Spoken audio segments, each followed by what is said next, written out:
So hello everyone and welcome back to the channel. आज की इस वीडियो में मैं आपको बताऊंगा मेजर डिफरेंस या मेजर चीजें जो आपको देखनी चाहिए while buying the 2023 facelift Tata Nexon.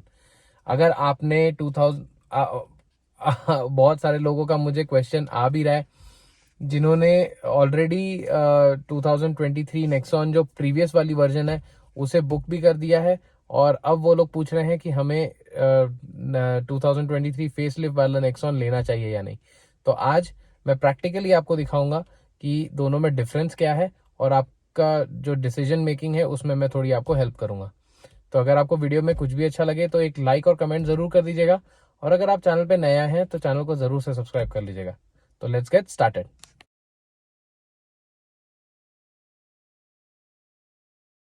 जो मेजर अपडेट है वो तो आपको पता ही है, एक्सटीरियर में हुआ है और इंटीरियर में हुआ है। 2023 फेसलिफ्ट के बारे में मैं बोल रहा हूँ। तो 2023 फेसलिफ्ट का अगर आप एक्सटीरियर छोड़ दें, एक्सटीरियर में तो फ्रंट और रेयर दोनों ही काफ़ी अच्छा लग रहा है, और प्लस दोनों में गुड बाय एंड वेलकम वाला फीचर भी ऐड हुआ है। तो अगर उसको हम साइडलाइन करें और सिर्फ इंटीरियर की बात करें तो मैं अभी आपको उसके दोनों के डिफरेंसेस, मतलब जो 2023 अर्लियर वर्जन है और जो लेटेस्ट वर्जन है, उनके डिफरेंसेस के बारे में अभी आपको सबसे पहला जो चेंज आपको दिखता है वो है इंफोटेनमेंट सिस्टम, MID, और यहाँ पे जो बीच में यहाँ पे AC के नीचे जो आपको यहाँ पे ये वाला पोर्शन दिख रहा है, यहाँ पे अब 2023 वाली फेसलिफ्ट नेक्सॉन के अंदर आपको एक सॉफ्ट टच मटेरियल मिलता है जो कि लेदरेट टाइप का मटेरियल है और उसे स्टिच किया गया है। तो वो उसकी वजह से गाड़ी का जो लुक है वो और भी ज़्यादा प्रीमियम हो गया है और गाड़ी मोर अपीलिंग हो चुकी है। आईसोर जैसा जो ये ग्लॉसी पैनल आपको दिखता है जिसपे फिंगरप्रिंट्स के दाग आ जाते हैं, अब वो चीज़ मोस्टली तो मुझे लगता है निकाल दिया गया है। तो सबसे पहला जो अपडेट हमको दिखता है वो है यहाँ पे आपको मिल गया है 7.5 की जगह अब 10.25 इंच का फुल टच स्क्रीन डिस्प्ले, जो कि हरमन ने जनरेट किया है, और वो आपको यहाँ पे मिलता है। और यहाँ पे आपको मिलता है 12.25 इंच का एक मल्टी इंफॉर्मेशन डिस्प्ले। अब मल्टी इंफॉर्मेशन डिस्प्ले में मल्टीपल कलर्स हैं, पूरी तरह से डिजिटल है, और एक बहुत ही अच्छा फीचर मुझे जो प्रीमियम कार्स में दिखता है अब वो इसमें भी दे दिया गया है। वो जो इंफॉर्मेशन, मतलब वो जो एक फीचर है वो है मैप्स को पूरी तरह से यहाँ पर आप लेके आ सकते हैं। अभी जो हम लोग गाड़ी चलाते हैं तो इसमें मैप्स हम यहाँ पे चलाते हैं इंफोटेनमेंट सिस्टम में, बट अब आप उसको पूरा उठा के इस MID पर लेके आ सकते हैं। तो वो एक बहुत ही वेलकम चेंज है मेरे हिसाब से। आपको बार बार इंफोटेनमेंट सिस्टम की तरफ नहीं देखना पड़ेगा, आप कंटिन्यूसली रोड पे देखेंगे और एक बार खाली MID पर देख के अपना रोड चेक कर सकते हैं कि आप कहाँ जा रहे हैं। तो ये दो, मतलब ये जो तीन मेजर चेंजेस हैं पूरे लुक को लेके, वो 2023 के अपडेट में मिलता है। तो अगर आपने अर्लियर 2023 वर्जन को बुक कर दिया है तो मेरा सजेशन है कि आप एक बार जाके शोरूम में पता करिए कि क्या आप उस बुकिंग को कैंसिल करके नए वाले 2023 फेसलिफ्ट को ले सकते हैं या नहीं। तो ये चीज़ आप ज़रूर से चेक कर लीजिए। दूसरा जो मेजर चेंज इंटीरियर में आपको दिखने वाला है वो है जो पैसेंजर साइड का जो डोर है, ये सीट है, और ड्राइवर साइड का जो सीट है, और प्लस जो रेयर वाले सीट्स हैं वो सबको अब लेदरेट का कर दिया गया है। तो गाड़ी का जो कलर होगा, मतलब आपकी गाड़ी अगर पर्पल होगी या रेड होगी या कोई भी कलर आप ले रहे हैं तो उसी कलर का सेम आपको इंटीरियर में सीट कवर और जो आपके गाड़ी के बाकी के अपहोल्स्ट्री है उसी कलर के आपको मिलेंगे। तो अब टाटा ने क्या किया है कि इवन जो ये वाला जो सेंट्रल आर्मरेस्ट आपको ये मिलता है, ये वाला, इसे भी अब टाटा ने लेदरेट का कर दिया है, जो कि 2019 वाले नेक्सॉन में आपको मिल जाता था। तो ये सारी चीज़ें अब लेदरेट की हो गई हैं, और ये सब जो आपका सीट कवर होगा और आपका जो ये सेंट्रल आर्मरेस्ट होगा वो सब आपकी गाड़ी के बॉडी कलर से मैच करेगा। अब अगर हम सेफ्टी की बात करें तो ऑलरेडी टाटा नेक्सॉन को 5 स्टार रेटिंग तो मिलती ही है, प्लस इसमें 2 एयरबैग्स भी मिलते हैं। अब टाटा ने क्या किया है कि आपको कर्टन एयरबैग्स भी दे दिए हैं जो कि यहाँ पे प्लेस किए गए हैं और ए पिलर ये बी पिलर पे प्लेस किए गए हैं। और प्लस आपको जो कर्टन एयरबैग्स हैं वो तो वहाँ मिलेंगे, प्लस आपको जो पैसेंजर एंड ड्राइवर वाली सीट्स हैं उन पे भी इस तरफ यहाँ पे आपको एयरबैग मिलेगा। तो वो चीज़ ऑलरेडी आपको सफारी में मिल जाती है। तो this is not a new thing for Tata.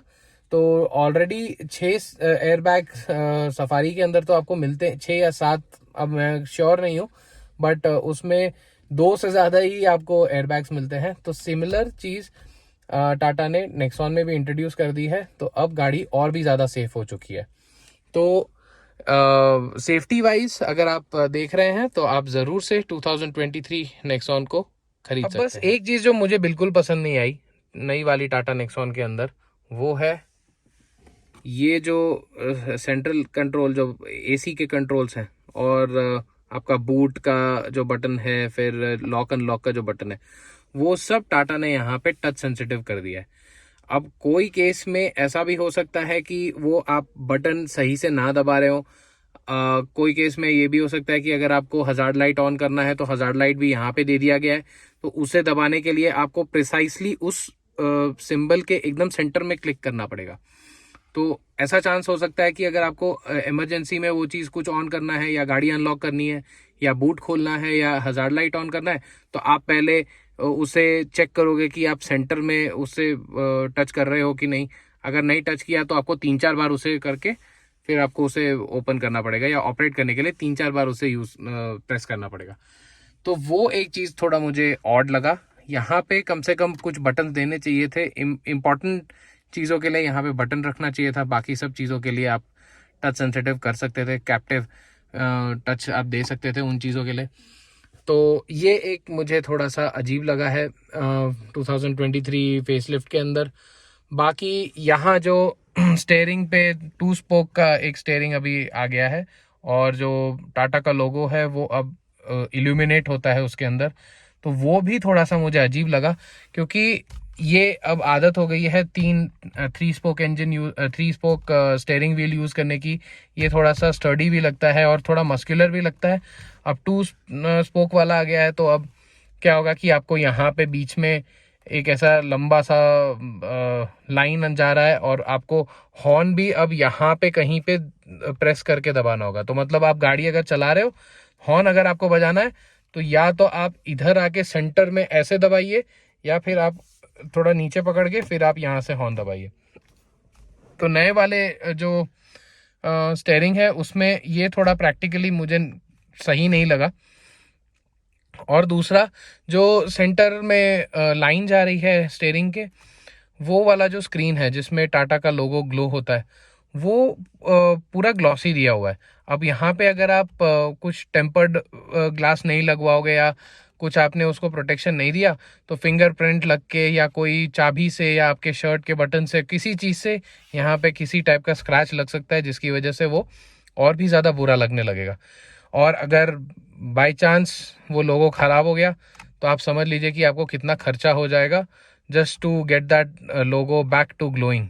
तो मतलब अब वो तो मुझे भी समझ नहीं आ रहा है कि उसमें वो चीज़ क्यों किया गया, टाटा ने वो चीज़ क्यों की। बट स्टेयरिंग मुझे थोड़ा सा प्रैक्टिकल नहीं लगा।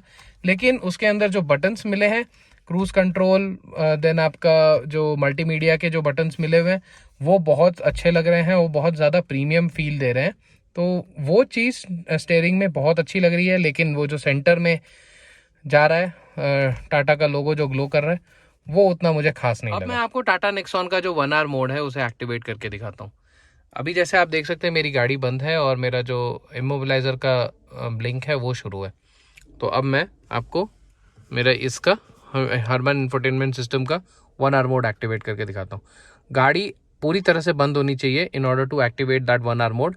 और जैसे ही आप ये बटन को दबाओगे, ये ऑन हो जाएगा। तो जैसे ही ये ऑन होगा, म्यूट हो जा भाई, 1 मिनट, अरे इसको म्यूट करना है। हाँ सॉरी, मैं स्क्रीन से कभी इसको यूज़ नहीं करता हूँ, तो मुझे उतना उसका आइडिया नहीं है कि बटन्स कहाँ हैं स्क्रीन पर।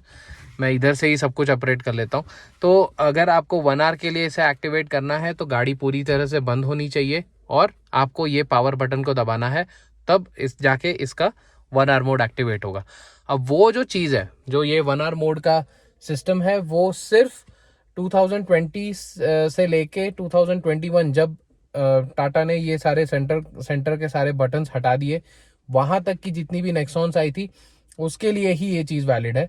उसके बाद के जितने भी नेक्सॉन आए हैं, उन जिनमें सेंटर में बटन नहीं है, वहां पे नेक्सॉन लिखा हुआ है, वो सब में ये 1 आवर मोड का फीचर हटा दिया गया था।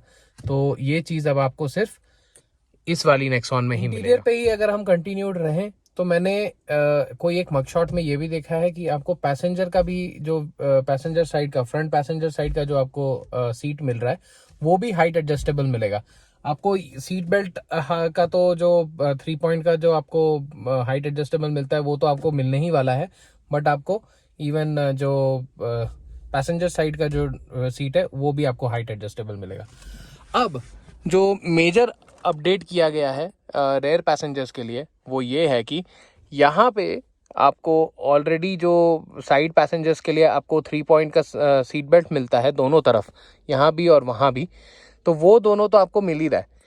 अब टाटा ने क्या किया है कि सेंटर में जो आपको ये सिर्फ 2 पॉइंट वाला जो लंबा ये वाला जो सीट बेल्ट मिलता था, ये इसे टाटा ने अब हटा दिया है और सेंटर वाले पैसेंजर के लिए भी वहाँ से एक ऐसे 3 पॉइंट्स का सीट बेल्ट प्रोवाइड कर दिया है।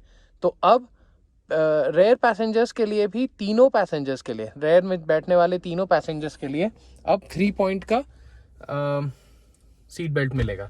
तो सेफ्टी वाइज गाड़ी और भी ज़्यादा सेफ हो चुकी है। और मतलब इंटरनल पैसेंजर्स के लिए पहले मुझे लगता था कि ये 5 स्टार रेटेड गाड़ी है, बट स्टिल इसमें दो ही एयरबैग्स आते हैं। तो अब वो चीज़ भी टाटा ने रेक्टिफाई कर दी है।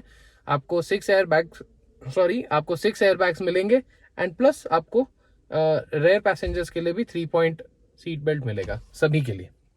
तो ये थी जानकारी टाटा नेक्सॉन 2023 फेसलिफ्ट और 2023 के अर्लियर वर्जन के टाटा नेक्सॉन्स के बीच के कंपैरिजन के बारे में।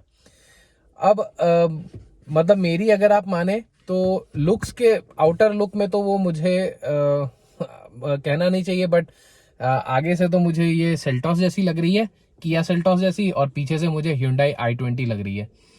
तो अब ये चीज़ तो मतलब मैं कब से नोटिस कर रहा हूँ, बट ठीक है, बहुत लोगों ने ऐसा बोला नहीं, लेकिन देखने से वैसा ही लग रहा है। इवन आप गाड़ी अगर साइड में चलते हुए भी, मैंने काफ़ी वीडियोस में देखा, अगर गाड़ी साइड से ओवरटेक भी कर रही है तो भी एकदम सेल्टॉस वाली ही फीलिंग आ रही है। तो वो चीज़ थोड़ा मुझे अजीब लग रहा है। इवन रोड पे चलते टाइम भी सेल्टॉस अगर क्रॉस करती है तो मुझे 2023 वाली नेक्सॉन ही दिखती है। तो वो चीज़ थोड़ा अजीब लग रहा है। और अगर आप सिर्फ और सिर्फ इंटीरियर पे जाएंगे तो इंटीरियर के हिसाब से आपको गाड़ी ज़रूर से 2023 के लिए, अगर आप फेसलिफ्ट के लिए अगर आप वेट कर सकते हैं तो आप ज़रूर से उसके लिए वेट करिए। अगर आपने बुकिंग कर दी है और आपका शोरूम वाला अलाउ करता है कि हाँ ठीक है आप उस पर स्विच कर लीजिए, तो आप ज़रूर से वो ऑप्शन को मतलब तुरंत ही उसको आप ऑप्शन को चूज़ कर लीजिएगा, क्योंकि जो नए वाले वर्जन के अंदर जितने भी फीचर्स मिल रहे हैं वो आपको इस प्राइस पॉइंट पे कोई भी एसयूवी में, कोई भी सब 4 मीटर एसयूवी में आपको नहीं मिलेंगे। तो आप वो चीज़ ज़रूर से ले लीजिए।